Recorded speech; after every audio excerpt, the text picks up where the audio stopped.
As a generation of Muslims who have spent much, if not all, of our lives in the Western world, it has become increasingly important to analyze the relationships we have with the society that surrounds us, in order to understand the unique pressure, duties, and responsibilities that we face as Muslim youth in the new world. Here to discuss these issues with me is Sayyid Dr. Ammar Nakshawani. Sayyid Dr. Ammar Nakshawani is regarded as one of the most powerful speakers in the Muslim world. He was born in 1981 and graduated from the University College London in psychology and law in 2003. He then studied political change in modern Britain at the London School of Economics and was also awarded with a Master's in Islamic Studies from the Shahid Beheshti University in Iran.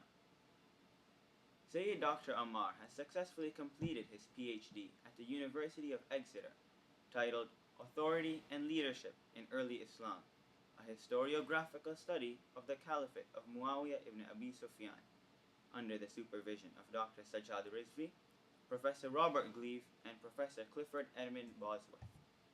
He has lectured at the university in classical Islamic history and is currently pursuing his higher studies at the Islamic Seminary in Damascus, Syria. Sayyid Ammar, thank you very much for joining me here today. Assalamu alaikum. Now, I'm from Canada and you're from the UK, and we're just two of the many people whose families have found a new home in Europe and North America. These Western countries provide us with a safe and stable environment where we are free to practice our religion for the most part. But we also have to keep in mind that the legal systems that we are faced with are secular in nature. So do you think that we have a responsibility as Muslim youth in the Western world to exhibit some sort of affinity and patriotism towards our new countries? Bismillah ar-Rahman ar-Rahim. I think it's a question of the utmost importance. Having myself lived in London for over 20 years,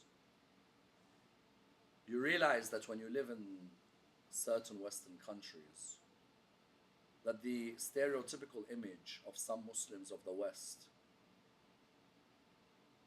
being countries that are not religious, what is not realized is that many of these countries have got values which are the values of the religion of Islam, as in the respect for those who are in poverty-stricken environments, the importance of charity and fundraising, the importance of a welfare system that looks after the health of the citizens of the state. These are all values which you can find within the religion of Islam.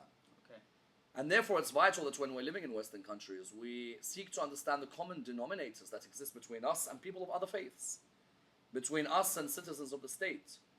As in you find, for example, if I'm a Muslim living in London, or you're a Muslim living in Canada, my neighbor may be Christian, another neighbor may be Jewish, another neighbor may be Sikh, another neighbor may be Hindu. But you find that somebody like Imam Ali ibn Abi Talib alayhi salam says, people are of two types. They are either your brothers in faith or your equals in humanity. The Prophet, peace be upon him, and his family also lived in an environment where you found that the Jews had their legal system, the Christians had their legal system, and the Muslims had their legal system. The Prophet had respect for the fact that the Jews could follow their legal system and the Christians could follow their legal system, and we can follow ours. And you'll find that in Western countries, even though there may be a secular law, it doesn't deny, for example, that there are certain issues where the mosque may enact the Islamic legal system. So, for example, in a wedding, you'll find that you may live in a secular country like Canada, but in your wedding you can have Islamic marriage. A divorce can be an Islamic divorce. An understanding of proceedings in relation to your spouse and siblings and so on can be done through Islamic law.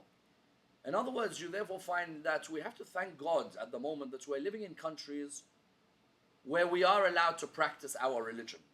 And at the same time, we need to have reverence for the laws of the state. As in, at the end of the day, we have to recognize that there are people who have different opinions on certain issues. We don't have to follow those issues, but we can certainly coexist in society and have respect and be tolerant of their opinions. So touching on that topic, where many of the people we deal with are often of different cultures and religions than us, our neighbors, our co-workers, our fellow classmates, we're introduced to a lot of different cultures and religions in these countries than maybe we would have back in South Asia, back in the Middle East. What is our responsibility, in not only in terms of representing our own religion, towards these people, but also just in terms of our regular interactions with them?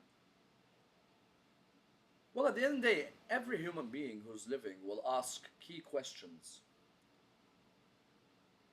A metaphysical question, a cosmological question, an ethical question, a psychological question. Every human being will have a metaphysical question such as what or is there an unseen force that exists? You may have a human being who has a cosmological question. What's the origin of this universe? You may have a human being who asks a psychological question. What's my role on this earth? Why was I created? You may have a human being who asks an ethical question. How do I behave with others? You find that whether I live with a Hindu or a Sikh, a Buddhist or a Christian, an atheist or a Jew, what we have in common as human beings is that we are all seeking to find absolute, concrete universals by which we can live our life. And the best way to achieve an understanding of our religion is not just by dissecting the text of our religion, but by also interacting in dialogue with people of other faiths. Okay. There needs to be interfaith dialogue in any society in order that we build a healthy society by removing misconceptions and prejudices that we may have brought over to these countries from back home. Okay. Back home, I may have brought over a prejudice against a certain religion. When I come here, if I interact with them, I begin to realize, hold on, that was a misconception. They don't actually believe in this, or they're not actually all like this, or I may have made many generalizations. So it's vital that when we live in the Western world, it's vital that we interact with others in order to understand where they are coming from in their beliefs, in order that we can live in a peaceful coexistence with one another. Me as a student in Canada, I'm actually blessed with a lot of great educational opportunities. I mean, here, I know for sure in the UK, just looking at where you've gone to school, we're blessed with so many institutions that are respected worldwide for the knowledge that they offer to their students. But of course, these are all secular in nature. I mean, famous business schools, famous law schools, famous medical schools. Do you think that it's enough for us just to take advantage of these opportunities, or should we also balance it out with religious education? Well, I think every form of knowledge, if you're going to use it to serve the religion, is a great form of knowledge. If I'm going to go and study medicine, and I'm going to use it to help humanity, or I study engineering and I'm going to use it to help humanity, or I'm going to study law and I'm going to use it to help humanity, then of course this is what religion wants. It wants us to gain knowledge, to seek to serve humanity. At the same time, there needs to be a balance in our mosques. For example, there needs to be a schooling system, possibly in the weekend, let's say, or possibly on a weeknight, where the members of the community can come and ensure that their knowledge of theology or of law or of ethics or of spirituality is continuously increasing. And I find that in many Western countries that balance is quite healthy. You may work 5 days a week, but there may be one night in the week where you actually go to a class in the mosque and you benefit and you increase your spirituality or your knowledge of theology or law. So that balance has to be there without a doubt. Okay, and staying on the theme of education, the school I went to was actually a school that combined religious and secular education, a school where this interview is taking place right now, actually, As-Sadiq Islamic school. And one thing that I learned there, and that the teachers were very insistent on incorporating into the curriculum, was the contributions made by Islamic scientists, Islamic mathematicians, and all of these things. Do you think that it's our duty as Muslims in the West to incorporate that into our own teachings, to make sure we know that everything, so many of the tools we take for granted today actually have come from contributions made by fellow Muslims? I don't think just because we're living in the West, we need to know of these things. Okay. Anywhere in the world, you should be ready to be praiseworthy of any human being who has contributed to science. Right.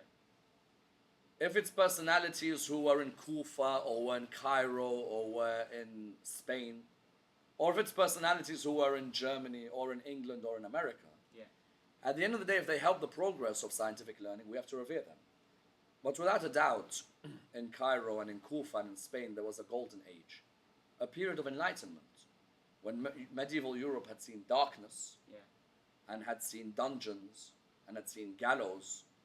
You found that Islam had a period of enlightenment. And yes, it's important for people to realize that the religion of Islam is not just a dogmatic religion of theology and law. There is a certain beauty to the different sciences that exist within the religion. And the great philosophers who this religion had, when you look at the likes of Jabir Hayyan, you look at the likes of Ibn Sina, you look at the likes of Farabi, you find all of these are revered by non-Muslims. And it's vital that we also understand the legacy that they left behind as well. And how do we get back to this golden age? Because right now, we have the population, we definitely have the resources, but yet we've fallen behind in terms of the contributions we make to general scientific discovery, scientific thought.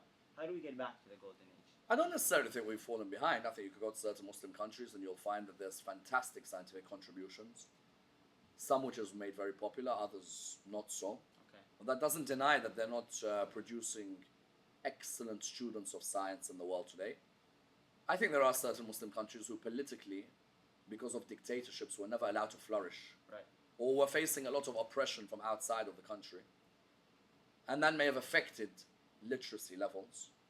But I think you'll find that if you go to many Muslim countries, some brilliant scientific achievements can be seen when one travels across that country.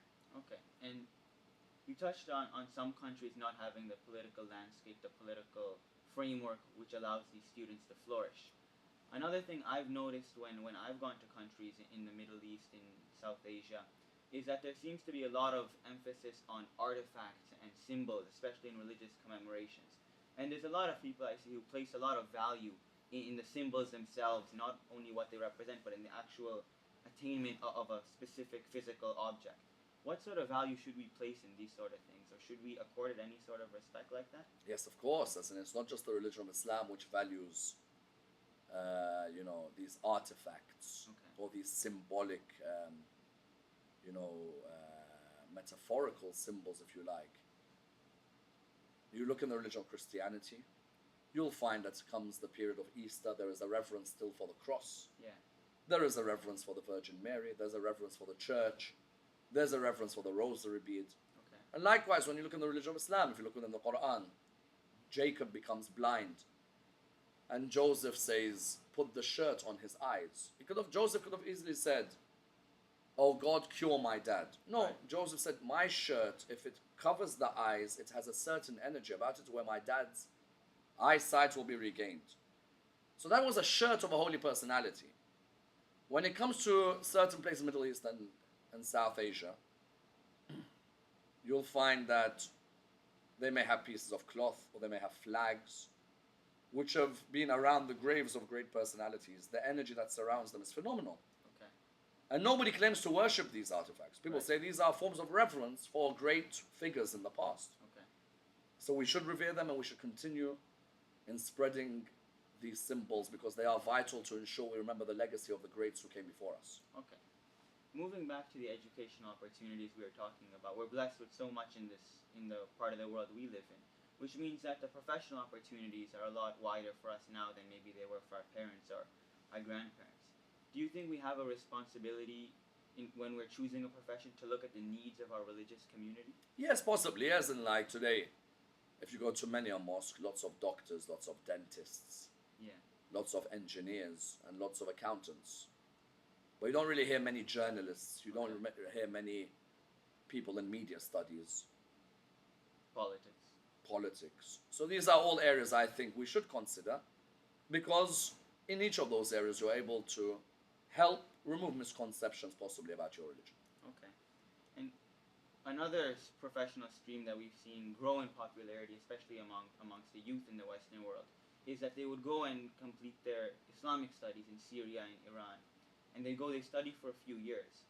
Do you think that these institutions there have a responsibility to also incorporate some of the secular knowledge that maybe is more prevalent in the West? Yes, I think some of these institutions in the countries that you mentioned have got an aspect of traditional study and an aspect of academic study. As in, you can go to a country and find that there is a very traditional institution, and right next door to it there's a institution which produces academic journals. Right.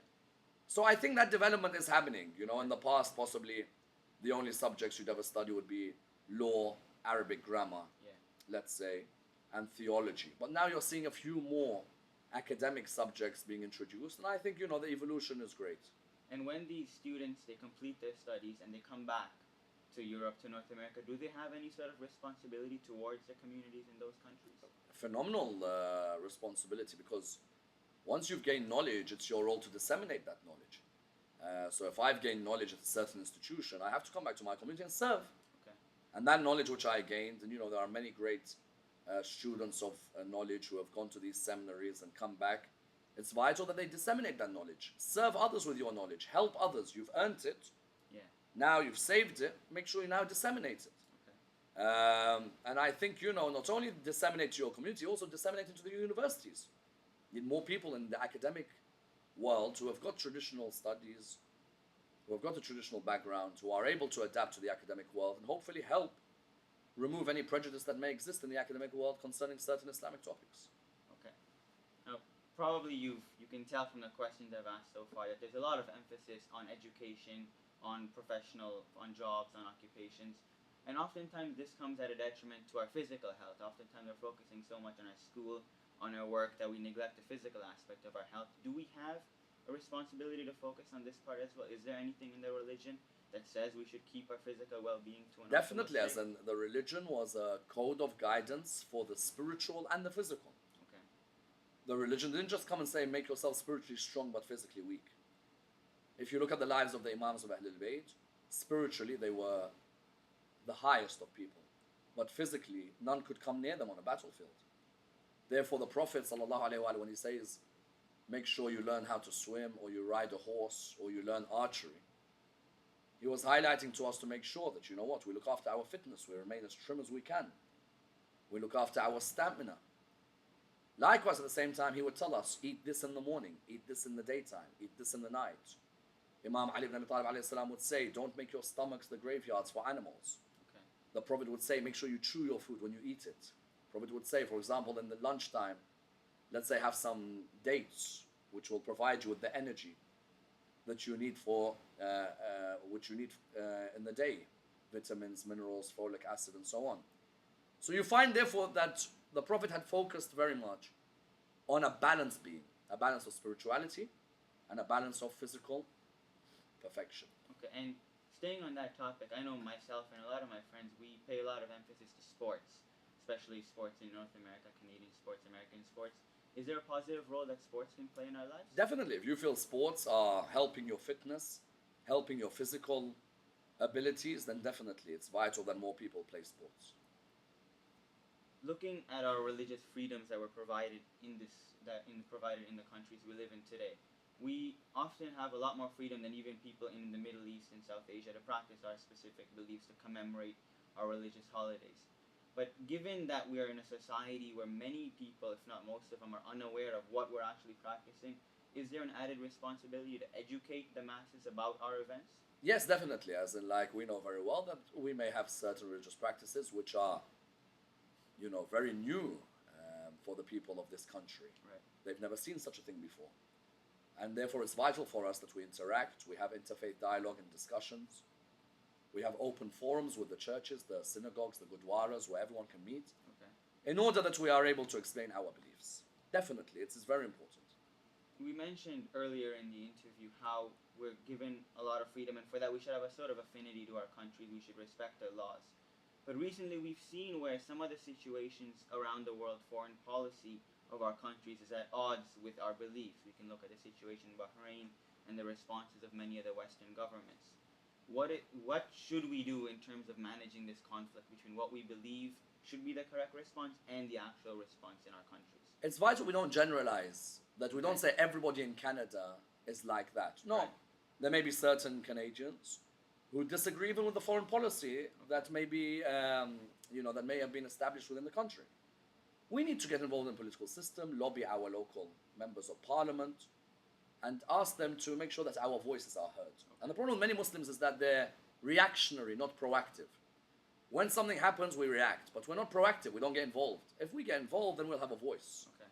So on the issue of Bahrain, for example, if you look at the American politician who represents Oregon, he was one of the people who was trying to help the people of Bahrain. Right. So we shouldn't generalize, say everybody in that country is against what we believe. No, rather we should lobby those who hear our voices and try and talk with them and interact with them.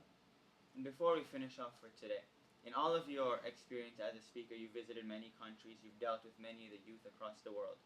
What is one aspect of our lives in the Western world that you think we should improve on, and one aspect that you think should be applauded?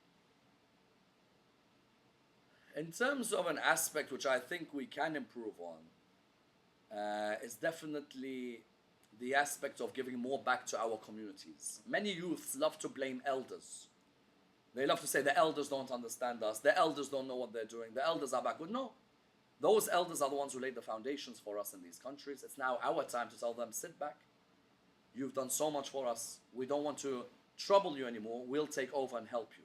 Okay. At the end of the day, any father would want his son to look after his business when he's elder. Likewise, any father would want his son to look after his community. Right. Because community is more important than any business in this world. Okay. And in terms of applauded, I find that you should applaud many of the youths in the Western world for their beautiful yearning to seek knowledge. Okay. It's fantastic everywhere I go that people who could easily be distracted, you find them wanting to sit and ask questions and learn and read and find out more about topics. Definitely they should be applauded for that thirst for knowledge. And we'll end off with that. Thank you very much. Thank you very much. Time. My pleasure. Thank you very much. Thank you. Thank you. I hope these responses have provided you with a detailed and descriptive glimpse of our responsibilities as youth in the Western world towards our country, towards our society, and towards the Muslim Ummah in general. Thank you.